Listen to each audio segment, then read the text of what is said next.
Jordan, welcome to the show. Thank you so much for making time for this. I know it's pretty late for you, so I appreciate it. That's all good. Nice to see you. Yeah, well, thank you. So I've talked to a lot of people who know you guys pretty well, and what they've all told me is you need to talk to Jordan. He's Bring the Horizon's secret weapon. So for anybody who maybe knows you, I know you're a modest guy, so you'll say, oh, no, that's not true. But It's not for true. anybody who maybe only knows you for, playing keyboards or whatever, how do you kind of look at your role in the band? I know you're credited as producer on, I think, all the albums since you've joined. Yeah. Well, me and Oli for the production stuff. So yeah, I guess, well, obviously live it's keyboards or whatever, but in terms of what I spend most of my time doing, it's kind of work. It's really like whatever Oli, it's his vision for the most part for the band, I would say. So it's whatever. I mean, it's whatever he wants to do. I'm there to try and enable. Really, to be fair. I mean, obviously, I have my own ideas, but in terms of like his mind is just very different to mine. So yeah, I guess music. It's writing music and production. Recording his vocals. Well, it kind of just depends on whatever we're missing at any given time. So yeah, everything really from the inception of a song through to, I don't mix the songs because I don't need to, and I'm not, and I wouldn't, and there's obviously people around us who are better than me, but yeah, it's generally just a musical, I don't know. Musical guy, yeah. So it's just whatever. It's changed on different albums, to be fair, but it's always writing. Since I've been in the band, I've always been involved in the writing, and the production, to be fair. So yeah, writing and producing is the main thing, and then the live stuff. I'm just a band member from that point, and I'm not really much of a player, particularly of any instrument. So the live thing is, it's not I enjoy it, but it's definitely not. There's the other guys in the band are much better musicians than me in terms of playing. And you originally came in just kind of to do keyboards, and then it ended up evolving into more. Is that right? So I came in. My first thing was to help with electronics, I guess you would call it, because they'd had introduced elements on the last couple of albums, and more so on There Is a Hell. There was quite a bit of orchestral kind of stuff, and then there was some Skrillex stuff as well on that record. So, and they had another guy whose name I don't remember. They had just a couple of random people. So I was in a band. I was in my own band, and it was just through chance, really. Oli was a fan of the band. You're talking about Worship or something else? Okay. Yeah, Worship. Yeah. So it was just a kind of fun. Well, I wouldn't even call it fun, really. It was just my project, you know what I mean? But no one really cared, to be honest. So it was just a weird thing. We had, no one really at our shows, but then the singer of this band really liked us. So, I mean, he came to see us play a bunch of times, and there was times when it was just honestly 5 to 10 people when he was there. So it was weird because it was kind of embarrassing. It's super weird. It's kind of embarrassing, really. Yeah. But, I wish he wouldn't come to our show. This is weird. Yeah. But I mean, I thought it was cool because he loved it regardless. You know what I mean? So he'd be really buzzing off it, even though it was kind of at a certain point, you don't care, if you were to go see a band, you wouldn't care whether there's 10 people or 10,000 people there. I think if it was something I really loved, I'd think it was cooler if there was no one else there. It's like a private show, isn't it? So, right. But yeah, he actually just kind of came across us randomly on Facebook. Someone posted it this was back when people were on Facebook. And really quick, before we go any further, have you checked out my Patreon? Patrons get early access to all my main channel videos and my podcasts. I also do giveaways sometimes. For example, I just gave away a pair of these Eargasm earplugs. And if you want me to review your music, there's a way to do that as well. All you gotta do is join at the $10 and up level. Then every month I do a call for submissions. If you want me to review something, all you gotta do is drop it in the comments of that post. Then I will review it live on Twitch and post it on Patreon for everyone to see. So if that sounds cool, hit the link in the description of this video, and I appreciate your support. Right. A friend of his posted it, and he saw one of our videos, I think, and this was, I think he just like got into it from there. And then, we were in contact a little bit, and he started coming to shows, and then eventually, he said, "Oh, would you want to come up and work on our stuff a little bit?" And I was like, "Yeah," I didn't really jump at it, to be fair, because I just didn't. I was kind of still wanting to do my own band, to be honest. So I was like, That's cool, But then he asked me again. I was like, yeah, fuck it, I'll do it. So just went up to Sheffield. I'd never been to Sheffield before. It's a different part of the country. And just sort of started working on stuff with them. And mostly with Oli, to be fair. And it just went really well. So then it was just weird. At first it was weird because we had a lot in common, so we similar age. You know what I mean? We're basically the same age. So there was a lot of the bands we grew up listening to were the same. So there was that. And then it was just like, we had a lot in common. And it was going, and the music was going really well. We were made, the first thing we made Sempiternal basically in those first 2-3 months with, pretty much. But then it was, the weird thing I remember is, because I didn't know much about the band, you know what I mean? Because I was into nu metal when I was like 15, 16, up to maybe when I was like 17, 18. And then I kind of went to live in London, and I was like into electronic music. And it was, I still listen to it in a kind of, this is the shit I grew up listening to kind of way. But you're not like a scene kid. I wasn't keeping up with like the next generation of that kind of thing. So Bring Me kind of fell just after that. I knew the name, but I was not buying Kerrang when I was 18, 19. You know what I mean? I'd moved on from that kind of thing. In my head, you know what I mean? Obviously not. But so yeah, I knew the band, but I didn't realize, I didn't really know their back catalogue that well, if I'm honest. So that's probably a good thing, I would imagine, for this kind of role, because you guys are not a band that stays in one place. Well, that was the main thing I kind of was surprised by, was that there was pretty much zero regard for anything that had been before whatsoever. I was probably the person, and at this point I wasn't even in the band, and I would say I was the person who was most concerned about what we were making. You know what I mean? Because I was kind of like, it seems like your fans are going to really dislike this music. Right. But he was just like, I don't care, basically. That was the general vibe. And to be fair, all the other guys were the same. Everyone was like, well, we like it, so fuck them.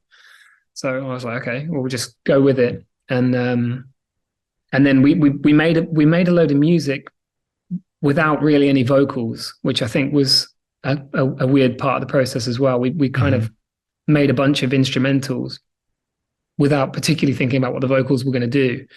And then we started to chip away. We started to try and do vocals, and that was the kind of, I would say, the real point where it was like, because Oli was screaming, we were trying screaming, and he was like, oh, it feels like a disappointment for the song, I guess, to just have like on some of them songs, like Can You Feel My Heart? It's a very melodic song. And he was like, I really want to sing. And he couldn't sing. He'd never sung before. He was tone deaf, to be honest. I have said this before. He said it, but it's actually true. He really couldn't sing at all. He never tried. And I think because I'd worked in like recording studios as well, and I'd run my own studio for quite a few years, so I had quite a lot of experience in working with people who couldn't sing. Actually, like a lot of local bands would come through, and they're doing like a day or two session, and they want something that sounds good. So I had kind of my own learned experience of how to coach And that's a whole thing because, with vocalists, it's so much about being in the right place psychologically and feeling confident and good. It's like coaching a vocalist as a producer is almost being like their psychologist. A little bit. It's a combination. It's like psychologist, but it's also being confident enough to keep for me, it's a lot of A-Being. So I'm singing at them until they give me what I think it should be or whatever. And then it's tricks as well, like knowing all the things you can do to make, how you can layer things to make them sound good, how you can tune things, how you can edit between. Right.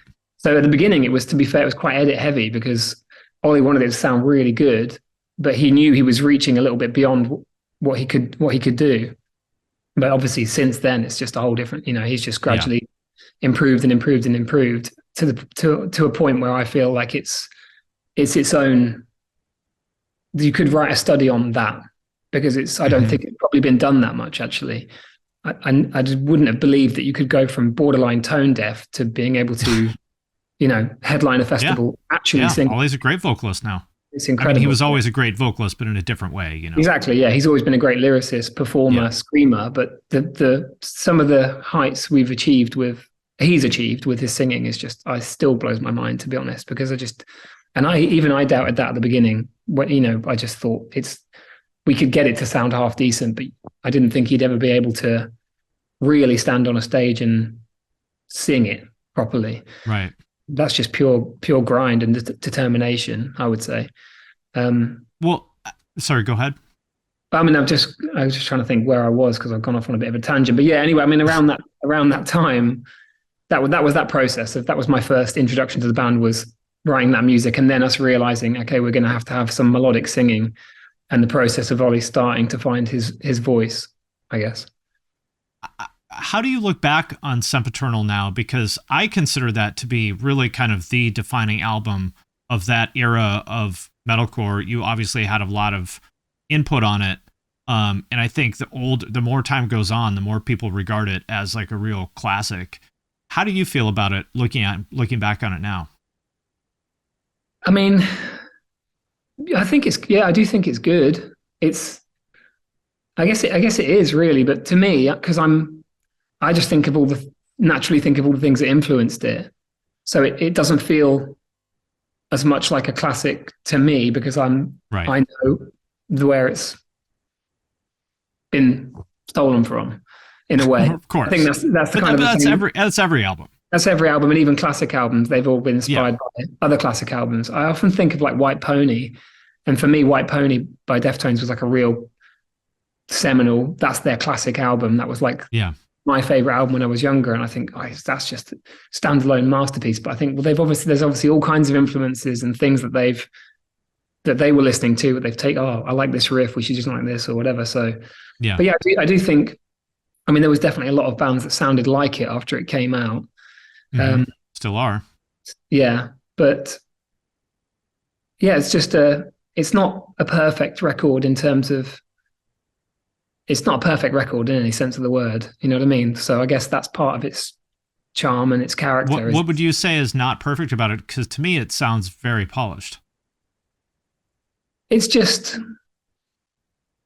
there's just odd things on there. It's just, to me, there's just some odd decisions, but I guess that's what makes it interesting, really. Are you talking little things like, oh, we did this double here, or like that? No, just like some of the songs when you get into the deeper cuts on the album, they just go off on sort of tangents that is not somewhere I would naturally go with a song now. But I guess at the time everyone was like, fuck it, this sounds cool. So, and it's hard to get that back because it's almost like, I think as you move on in your career, you sort of like refine and refine and refine. And it's sometimes you've got to actually work to inject some of that looseness back in. So you're not just,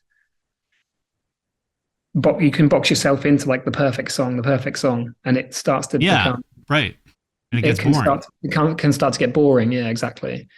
Yeah, it's very hard to get that feeling back of sort of, not to say that you guys were stumbling around back then, but that is how it felt a little bit. Yeah, it was just like a bit of like, it kind of had the feeling of like, well, there was no bar. It was just, let's just do the best we can.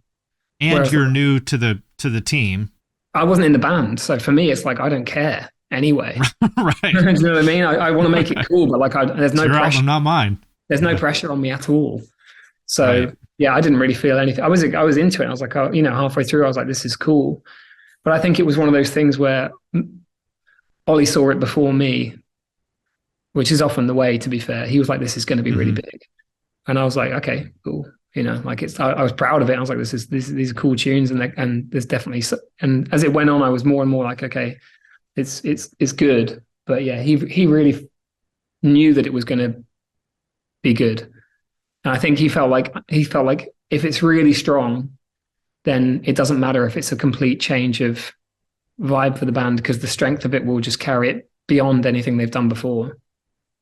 Which has been the case for the band since the very beginning. I mean, I've talked about this in a million videos. You guys keep taking these crazy risks that everybody thinks are insane at first, and then they realize, actually, this is fucking cool, and they come around. And so that's kind of his vision of just being willing to put your balls out on the table. Yeah, but I mean, I feel like an exhausted passenger in that process, because I'm like, Right. I'm like a nervous, anxious person. So Yeah. like every time I'm like, oh, come, I'm just like happy with, we've got a good song here, and he's like, no, we need to do something. He'll like come in with some crazy idea. Right. Like, oh, here we go again. Like, sometimes I just want to, I just want to do something normal. Right. But like really, I'd say he's the person who is always pushing for something. And if a song's just like a song, it's very rare that it's enough for him. He just wants to keep pushing to find something different, or especially lyrically, he'll dig around. I'm fine with like generic. I'm not a lyrics guy particularly. Yeah. I'm just like, if the lyrics sounds nice to me, I'm like, I love that line. Whereas he's always looking for real, it has to mean something to him, and it's got to be clever, and he likes the wordplay, and he'll spend hours working on a line. So he's just really, really dedicated to everything being better than what we've done before in some way. So obviously with our band, everything's like, we change a lot. So not everything is going to appeal to everyone, but sure, we're always trying to do what we do as well as we can. So if we're going to do a project where we're going to do a certain type of genre or try and do a certain style of music, he wants it to be the best song ever made in that genre. That's the level. And it's just like, I'm just like, okay, I'll try. I'll try to do my best to assist in that. You mentioned that at the beginning you kind of didn't want to be in the band because you wanted to do your own thing. Obviously you changed your mind at some point. How do you feel about being that kind of passenger? Because a lot of people, wouldn't be cool with that. I mean, I feel privileged, to be fair, to be in a band with someone like that, because it's, we've worked with other people and stuff, and it's just very rare that you find someone who has that like otherworldly creativity. It's just like weird ideas that you don't really know where they come from. Yeah. So it's good and bad. It can be exhausting because it's just on such a different level to how I think. And sometimes music, I'm very much in the computer world.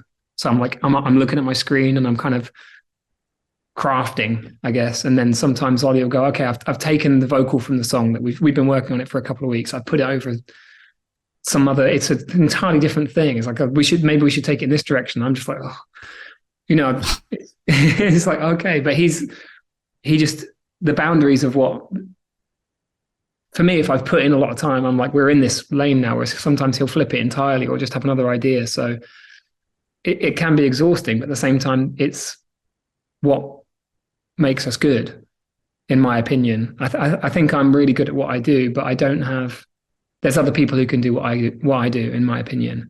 But I don't think I've ever met anyone who can do what he does, or as good as he does. You know what I mean? Yeah, I've worked with some people like that, and it is, as much as I sort of don't want to admit it in those situations, I'm like, you know what? I need this person because they see things that I don't, and if I was left to my own devices, I would just sort of stay in this lane. And I think I'm a very good executor, but I don't think I'm the most creative person in the world. And so I need people to like really challenge me to get outside my comfort zone, or else I won't leave it. Yeah, I think that's the same for me. And in terms of music, I feel like I understand I feel music when I'm making it, so that comes naturally to me, like how a melody should go, or how a song should go. I can make music. It's just that's my comfortable zone. But in terms of like trying to elevate it to something where it's like I think the way he thinks is just very. He's very listener. Mm-hmm. He can really visualize how the listener's going to feel or what moment with the kind of moments. So like, whereas I'm just kind of in it, he'll be thinking more about like, okay, what's going to really blow someone's mind when they listen to it. And it's almost like he's able to put himself in someone's shoes. Like, we're not there yet. We got to keep going. Yeah. And so, and I think that's the same for him across the board, not just in music. It's, even with, he's kind of one of them people that I think would be useful to have. This is turning into a bit of an Oli interview, but it's hard not to, No, we're here to talk to Jordan. But I mean, I've worked with him a lot, so obviously that is my life basically. But yeah, I think he's the kind of person who would be good to have on a team in any creative sense, because he just thinks of ideas and knows how to make things hit. So it's the same for our live shows. A lot of the time he's thinking about what's going to be really, really different live, or what's going to make it super immersive, or it's not just playing the songs. It's like trying to elevate it. So it's like some kind of experience or something. Well, you mentioned something that I don't know if this is what you intended by. Well, I'll just tell you this. I'll tell you my take on this, and you can react to it. So okay. I have an opinion that guitarists ruined metal and ruined rock in general, meaning that to me, a lot of the genre now, what I see is people who are not really writing songs. It's just guitarists writing stuff to impress other guitarists with cool riffs. And they kind of lose sight of that moment you're talking about of like, wait a minute, is this actually going to mean anything to people who don't play guitar? And I feel like we've lost something there. What is your thought on that? Well, what would be an example of that? I guess you can't. I don't want to call out any specific bands, but just probably 99% of so-called progressive metalcore, like every band that rips off Architects, basically. You see, the thing is, though, some of that I like. So okay. It's hard for me to say, but I'm a bit of a sucker for some of that kind of noodly. So I guess I'm I'm kind of in the target audience. So it's hard for me to say. Well, I'm interested. Tell me more about that, because I think you're an incredible songwriter and producer, and I'm interested. Maybe there's something I'm missing. It's just, I mean, I think it's because I do like music a lot, so I'm happy to I can just vibe with that kind of like some of that just muso music. I am a sucker for. Yeah. Okay.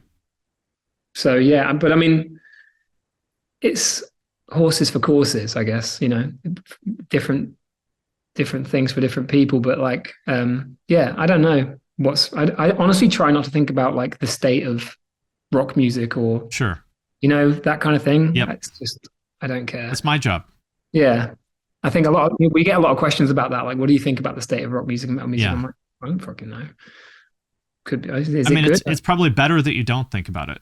I think so. Yeah. Well, it's not really like, it just feels weird to talk. It feels a bit lame to talk about, the scene and the community and stuff. It's just, I just don't care particularly about how it's cool. It's cool it's good if there's good bands and stuff, but like the scene is not, there's not like a border where you're either in or you're out. There's loads of bands in the middle that cross over, and,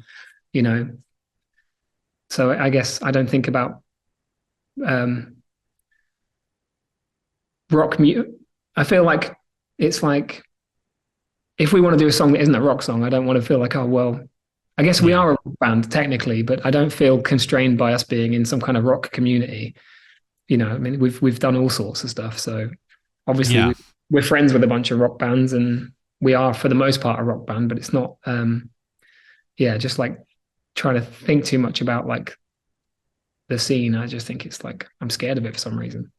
I mean, I think if you guys did like an album that was all like orchestral music, I don't think that would be weird. So, I mean, yeah, you're obviously kind of a rock band, but not entirely.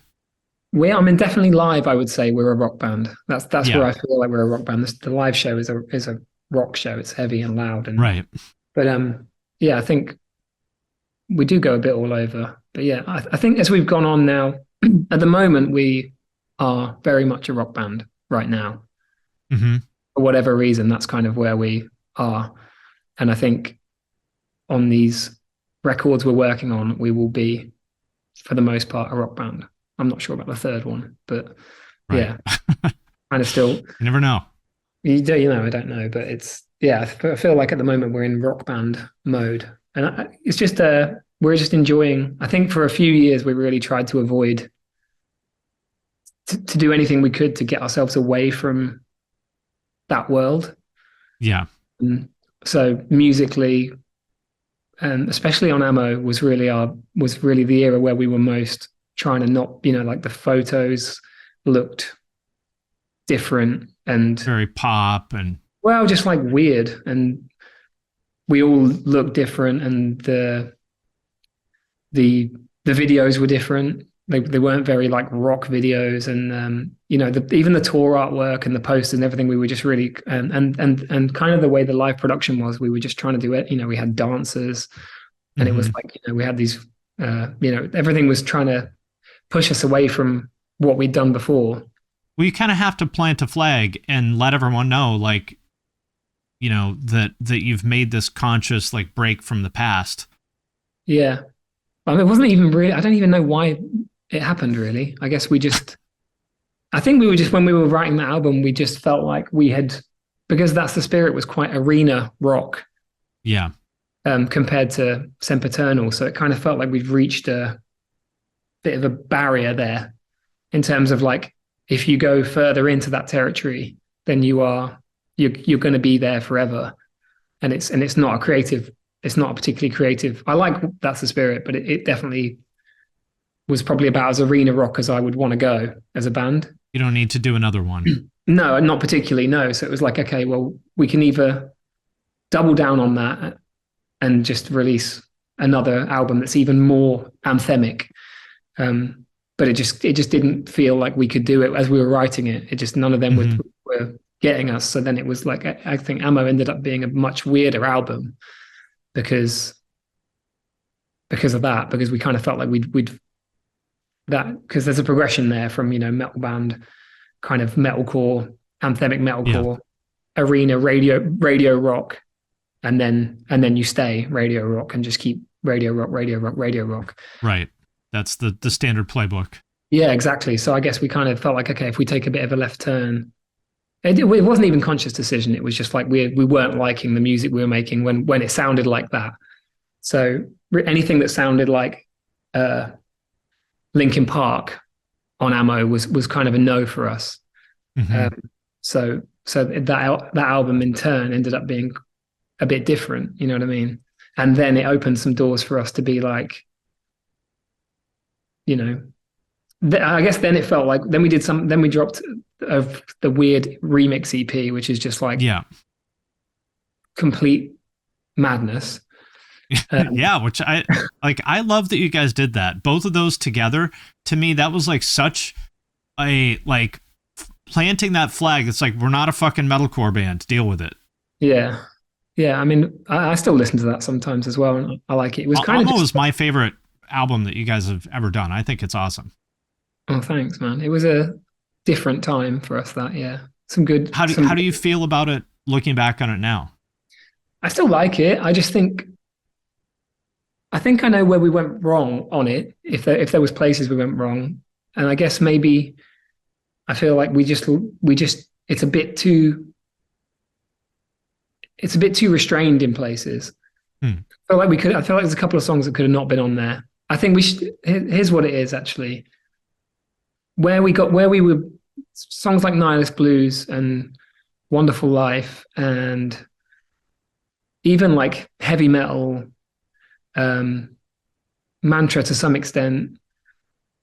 I feel like when we went all in on that vibe, I feel like it was stronger. And then I think we kind of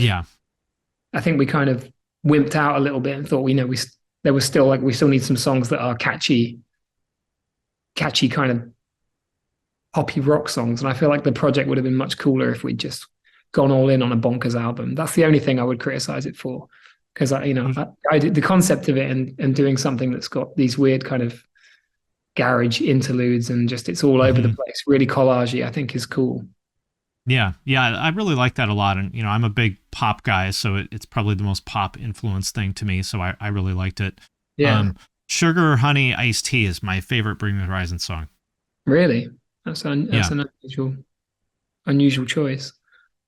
Yeah, well, I mean, it's like a really good, it sounds like a poppy rock song that wouldn't be out of place, on a, I don't know, I think of like a PlayStation sampler from 1999 or something like that. Yeah, wouldn't be out of place. And neither would the artwork either. And that's kind of what I really like about the vibe on that album.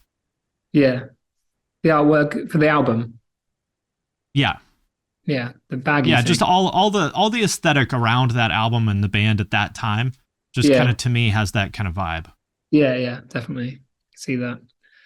But then I think now we're kind of at a point where we're a little more happy with what we are. You know what I mean? It's not necessarily we're not afraid to just be a rock band at times, which I think is a much healthier place to be, because it kind of feels like we can really do anything. Whereas I think in that time it was like the one thing we couldn't be was what you'd expect from us. Whereas now it's like we can still do that as long as it's not just going through the motions and just a generic song. We can still sound like us on a song, and that's cool. I think Lost is, I mean, that might actually be my favorite Bring Me the Horizon song. Actually, I really, really, really, really like that song. Because it's exactly what you said. It's sort of like, going back to being a rock band without repeating yourselves, which is really hard to do. Yeah. I mean, it's a tough song to write because it's emo. The chorus is emo, but then it's kind of like, it's a bit of a different, the verse is a completely different vibe, really. And then the kind of breakdown is a whole other thing. So I guess trying to thread, there's all those like glitchy kind of elements in there that are another thing. Skrillexy thing. So it's just trying to thread those things together in a short song is quite hard and make it coherent. But I think we did okay. Happy with the song. I'm really proud of it. And it's trying to, like, I guess there's always like 2 or 3 different things that we want to do on a record. So it's like, hyperpop is a big influence on this one, and like old emo, and even like screamo is kind of like an influence. It's like, how do those things? Is there a world where those 2 things kind of meet? And there is, definitely, and it already exists. But then it's like, okay, well, how do they exist in a rock song at its core? Because there's kind of emo. You can take hyperpop with trap beats and 808s and stuff, and have someone screaming over it. And there's a million of those. You know what I mean? Sure. Kind of Misfits 2.0, like trap beats with some emo sad guitar and screaming, and that is a fusion of kind of emo, screamo, and hyperpop kind of elements. But it's like, but it wouldn't be that cool if you guys did that, because it'd be like, oh, they're doing that 3 years too late. Yeah, and also we want to make song. We are a big band, so I'd rather make a song that's people are going to like, ideally, and so it's like trying to take that and work it into a song where someone will go, that's also good songwriting. I mean, that's a really good song. So it's like you're trying to tick quite a lot of boxes, and you don't exactly know where it's going to land. So like I've seen people talking about Lost. I've seen a few comments and stuff saying it sounds like so and so. It sounds like so and so. Like I've seen some people saying it sounds like Falling in Reverse, which is I was not expecting whatsoever. Oh, I didn't think of that, but I can see that, why people might think that. Yeah. So, I mean, I'm down for that.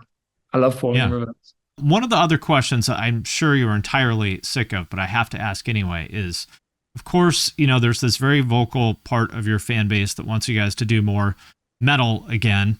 It seemed at one point like it was sort of like, we're never going to do that again. But then you did, like with Post-Human Survival, and there's the deathcore medley, in the live set. I don't know if it still is, but at one point.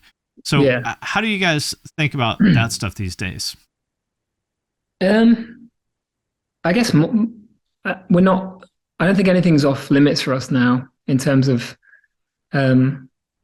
yeah, I don't think anything's off limits. So that's kind of why we decided. I think we realized that because there were so many different things we wanted to do,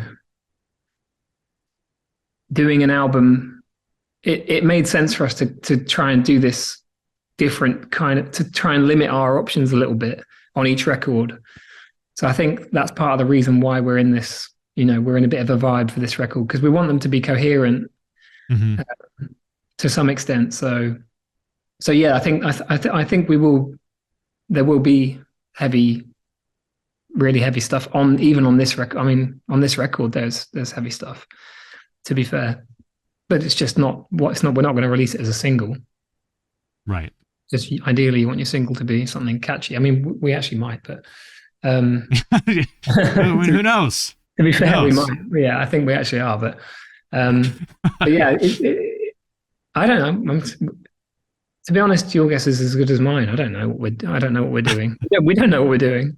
I can't tell you what we're going to make in the future. We're just making what we are making right now. And honestly, some of the songs you just don't really know how they're going to come out until, even with a record, you can say, "Oh, we're going to make this or we're going to make that," and with the intention of having a real good balance of like super catchy songs and super heavy songs. Until you've actually made it, you really don't know exactly where you're going to end up. So it's hard to predict. And I get why there's people who would just want us to make heavy stuff, because they're probably into heavy stuff. That's fine. But there's a bunch of people also probably less vocal that would skip past a heavy song and go, "Oh, I'm not into that." So right. That you can't please. That's another thing I think I've learned as we've gone on our careers, that there's really no point trying to please everyone all the time. And that makes it easier to take criticism. I think when someone says, "What is this shit?" You just realize that it's impossible to avoid that if you're going to move all over the place with different genres all the way through your career. There's people are going to be put out all the time because, they'll say, "Oh, survival horror, perfect album for me, love that album." So they're just not going to like. Then it's the next thing we do is not going to be as good for that person because we're not doing it again, or at least not immediately. We might come around in 10 years and do something similar or whatever, but that's done now. So we're going to try and do something slightly different. So so it keeps it fresh for us and keeps the band moving, kind of thing. I mean, isn't that the place where every artist wants to be, though, where you can kind of just do whatever you want and know that there's going to be this core of people that are probably going to be receptive to it in some way? Like, that seems like it's the dream. I guess so. But then I think if you're in that position and you're making that music, the dream feels like being able to just churn out the same song over and over again and not have to worry about it. Right. You know what I mean? Because like when you're in the middle of it, trying to work out some kind of head fuck and how do we make this work? And you've been grinding on a song for weeks and weeks. Can't we just do another Shadow Moses? Yeah, exactly. Like we know how to do that. Can we just chug? So yeah, I guess it's not any easier. It's not like, oh, we can do whatever. It's not like, oh, we can do whatever we want. Our fans will lap up any old shit. Right. We've still tried. For us, the bar is quality. Trying to write really good songs, and that never gets easier, particularly. So yeah, I mean, sometimes I envy bands that can just keep doing very similar sounding records, because I think, it's not that hard, is it? You just go in and do more of the same. Your fans are going to like it. Well, why don't you do it? I'm sure if you did a whole EP of songs that sound like Shadow Moses, I'm sure everybody metalcore Twitter would think it's the best thing in the world. So why don't you do it? Well, I mean, it's just not that exciting to me, and to us, I don't think. And also, I think I do like it personally. I like it when people say, "Oh, bring me." You never know what they're going to do next, and they're always doing different things. That feels nice to hear that. So, it is fun to surprise people and keep it interesting. And it's hard work, moving every time. But I think when all is said and done, I'll look back and feel good about that we were always trying to do different things and push ourselves and stuff.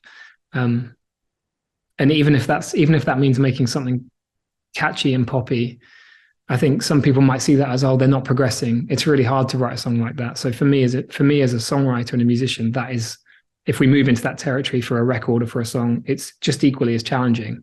it's not like it's easy to write a really catchy, massive rock song. It's harder, if anything. In any genre.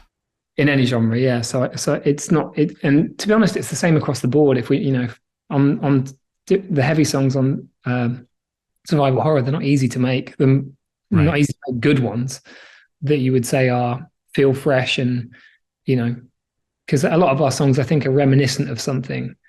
Like there's an early influence there, and then it's a spin on it. So, for example, Dear Diary off Survival Horror, which is probably the heaviest track off that record, it's really a Slayer.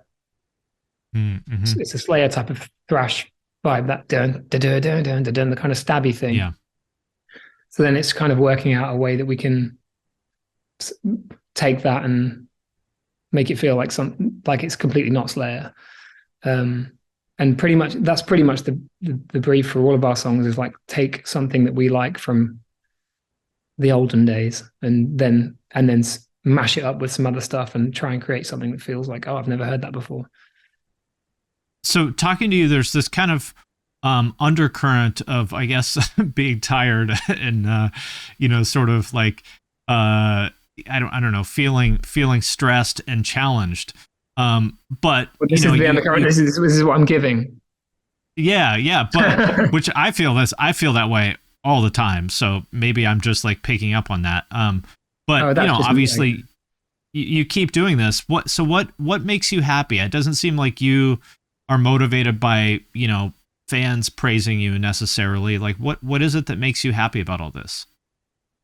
I do enjoy the process. It's a weird thing. It's like I get anxious and stressed during the making of it, but I also enjoy it. So I don't know what it is. And this is like every producer, by the way. Yeah, I guess the same so, yeah. as you. You're like, oh fuck, how are we gonna do this record? Oh my god! But then when you're down, you're like, I fucking love this thing. Exactly. Yeah. So it's kind of, I don't know. I think people liking the records does motivate me. Honestly, I think my personal motivation is I would like to have like a really, really, I'd like the band's back catalogue to be, when it all finishes, I often think I want it to be like they didn't really have any misses. It's all good. It's all moving differently. I'd like to be remembered as a classic band, as ridiculous as that sounds. Like a bit away from the pack of everyone else, so that we're, and they were always pushing things into, because this is the thing, when I think about a lot of the bands that I really love, they all had this like very cyclical eras, different, not cyclical, but just different eras in their career. So like bands like Queen, for example, you think of Queen as, when I think of Queen as a band, I think of like a big, broad Queen. It's like, because they really did everything. They started off as heavy at the time rock band, really, and then as time went on, they changed drastically so many times in different ways. There's really 80s kind of stuff. There's pop stuff. There's super melodramatic, almost classical music, and it all sounds like Queen. You think of it all as Queen. You can listen to it all. It's all Queen. And I kind of feel the same about Radiohead to some extent. And Radiohead are one of my favorite bands, and they have that. They started off as a kind of grungy Britpop band, and they had some drastic turns. It wasn't all a progression, but I like those. I like when you can look back and see a band have done all different things, and they've always been interesting and always been worthy records to listen to. So I guess that's like my main motivation, is like getting to the end of our career, whenever that may be, and looking back and being like, we never got to the point where we just couldn't be asked and just phoned it in. Right. I mean, that combination of being experimental yet also high quality and keeping the fans happy, those are three things that kind of don't really work together. No. And it's so tough. But I do think that quality of the song tends to override everything. Like if the song is really good, then the rest will carry through. So, keeping the fans happy, I don't think it has to be the main consideration if you know what you're making is really good. It's kind of what Yeah. I said earlier. So first and foremost, it's just trying to make something that you think, yeah, this is cool and it feels new and exciting, and it's not exactly anything. I mean, obviously, you're always going to do. There's so many bands out there. You know, sometimes we'll do something and I think that sounds a bit like so and so or whatever. So and that just happens kind of by accident. But yeah, just trying to do something different, I think. Well, I have some nerd questions, some studio questions for you, but before I ask you those, I want to ask you about you did the remix, or I don't know what you would call it, of Bad Habits with Ed Sheeran. I don't know if that's a remix or remake or what Kind you of call remake, it. yeah, redo. Yeah. I thought that was really cool, both for you guys and for him, and just a big moment for you guys to work with one of the biggest pop artists on the planet is amazing. How did that come together, and what was the process of working with him?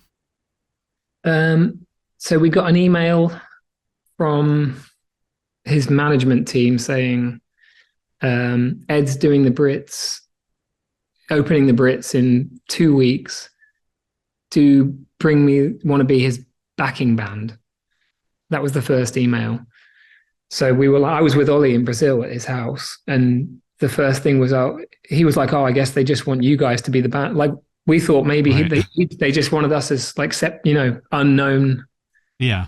Just the five members to like be on stage and look like his Right. band.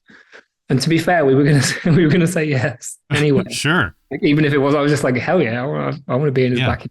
I thought it was just like, look like a keyboard player in his band. Yeah. And Ollie was like, I guess I'm not going to be in it because he's going to be singing. So maybe they just mean you guys. So we replied and said, is that what you mean? And they came back and said, no, like the actual bring me and Ed Sheeran together thing. And we were like, oh yeah, of course, yeah. So then they sent us through stems of the track. They said, do you want to make a version of it? So they sent us through the stems, and we just, I guess, just rocked it up. You know what I mean? It actually wasn't that hard, really, to be fair. Because Right. I mean, the brief really, there wasn't much scope for doing anything too groundbreaking, because it's like, it's his song and he's performing it at the Brits, so it needs to sound quite a lot like the song. Yeah. And then really, it kind of felt like we just need to do like a kind of bring me light, just like Right. it's the one time where I would say we kind of just did what the real generic bring Right. me the horizon type of thing with it, because it's obviously for an audience that But that's what it called for. that's what it called for. Yeah, I think it's an audience that probably don't really know what we sound like, so it's like, let's just give them like a nice kind of bit of metalcore-ness, Right. a bit of a little bit of that kind of stuff in there. And I guess when we did it, it was like, it actually kind of works. So that's cool. He liked it. We sent him the version. He liked it. And then we rehearsed with him. He come to a rehearsal, and that was cool and weird, surreal. Yeah, he just rocked up and straight in, easy. And then we did it. We did it at the O2 Arena, and it was we rehearsed the day before at the O2 Arena. So they do like a full dress rehearsal, and obviously I didn't even know what the production was going to be, and there was like people on those string cloth things, like the cloths that you hang on and spin around. It was like that, and fire. The twirly things. The twirling things, and then like 50 dancers and all this stuff, and fire, and like benches on the stage, like park bench, like a scene. It was very different. Like Oli started on a bench, and it was like there was some dancers kind of near him, like, at the beginning, and then they kind of walk off. It was just very different. And then that evening, I think Ed's team were like, as we finished rehearsals, they were like, they were feeling like they were really buzzing off seeing the live thing, I think, and they're like, we want to release the track on his deluxe album. Should we book a studio? And I was just like, well, I've got my shit. I had my stuff there, because I roll with my stuff all the time, just in case. Okay. In case anything needs to be done, you know what I mean? I always keep my stuff. So I was like, I've got my shit here if you want to just record it now. And he was like, yeah, give me 5 minutes. We'll just go and record it. Because obviously we'd made the version already. It was kind of already done in terms of we'd written it in a studio environment. So yeah, we just went backstage and he did 2 takes, and that was it. Easy. He knows the song. He sings it Yeah. perfectly every time, so it was just so easy. Um, yeah, just and then the next day did the performance. It was actually live on TV, which we've never really done before, fully live, and it was opening the Brits, so it was totally terrifying. One of the only times I've been physically shaking before a performance. I mean, you've played arenas and stuff, stadiums before, and this Yeah, was but still that's intimidating. 10,000 people. This is like millions. Millions. This is like, Yeah. if we fuck it up or something Right. goes badly wrong, and in the opening of the Brits, like everyone I know will know, not just Yeah, like your mom's friends will see it and make fun of you. every single person will know. Yeah, so it just felt like the Yeah. stakes were really high, and also I think because he'd asked us to do it, it just felt like if something goes badly wrong, we'd have really let him down, because it Yeah. was like, it was really nice of him to ask, and I just didn't personally, just you just take on that responsibility of like, I don't want this to be a disaster for his sake, because I don't want to look back and be like, what the hell was I thinking? Yeah, because he vouched for you. It's He like, vouched for us, we'll yeah, bring this guy. and Yeah. yeah, that's kind of feels like he's in that world, and it's like bringing these smelly people Dirt in. bags in. Yeah, Yeah. exactly. That's kind of what it felt like. So I just that made it more nerve wracking, but in the end, it was cool, and he's a super cool dude from the small amount of time I spent with him. He seems so nice. Well, one of the nerd questions I want to ask you, you mentioned that you bring your stuff with you wherever you go, meaning your production rig of some kind. Yeah, And from talking to you earlier, it sounds like you guys are actually able to work a lot on the road, which a lot of people say they're going to do, but most people don't. What yeah. is your process for that, and how do you make it work where other people may not? Um, well, over the year, my setup has got gradually less and less, to the point where it's just a bag now. I have like a rucksack, and that's all I ever take, really. So, to be honest with you, I rarely even use a mic. Now, I mean, I'll use a mic to record Ollie, but like for writing and production, I don't even use an interface or a mic or headphones. I just work on my laptop on the speakers, on like the little laptop speakers. Um, I just I'm just probably laziness, and just like situations, like sometimes getting the cables out and getting your interface out is a pain. So it's just like, If that if I'm, slows you down and gets in the way of the process, then maybe yeah, it's not worth it. I think it's normally I just start. I kind of start, and I'm like, I'll just mess with this, and I think if I need my stuff, I'll get it all out, and then I'm in it, and I'm not really using it. So yeah, it's my stuff is really minimal. It's pretty much just my laptop. I do have a little interface. Sometimes I carry like a little pair of speakers if we're going to be working, one set of headphones, and a little SM7, and that's pretty much all we actually need to make a record. To be fair, um, Right. Lee has his guitars on the road anyway, so if we're going to track some guitar, we can stick it straight in. Um, and we work on we write on the road a lot. It's pretty much all we do, to be fair. So um, yeah, most days, any days off, we're writing. So usually from on a show day, it's like people will gym and stuff until lunchtime, and then maybe grab some lunch, and then we'll start properly getting into the writing about 1 or 2 o'clock. We'll break for sound check, and then we'll come back and carry on writing right up until show. And show for us is usually like 8:39. So around 8 o'clock, we'll kind of wrap it up, depending on where we've got to. Sometimes if we're really like feeling it, or Ollie's in the zone, he'll just keep going and going right up until like 15 minutes before the show, if he's like addicted, Yeah. and like can't stop. But yeah, and then sometimes after the show, depending on how much energy we've got, we'll keep going, do a couple of hours, and it's pretty much that repeat all the time. That's a Um, long day. I saw the video that you guys did with my friend Zach in the gym. Um, who's your friend, and Zach Savini? Zach Tellender, when you guys were working out. Oh I don't yeah, remember that if you wasn't were in me. That that or was not. Ollie and Matt. Yeah. Yeah. Yeah. And he was like, man, I thought these guys were going to be like party animals. They just fucking work all the time. Yeah, I mean, to be fair, Ollie and Matt they work out a lot too. I do like a little bit, but the workout's like really important for them, so they have to get in their like proper gym time. I can just like do a little bit every other day. It's fine for me. I'm not that much of a gym guy. But But that's yeah, a we long day. You're talking about, if you start working at noon or something like that, and then maybe working after the show. I mean, that's a 12 or 14 hour day. Yeah, but it's not work.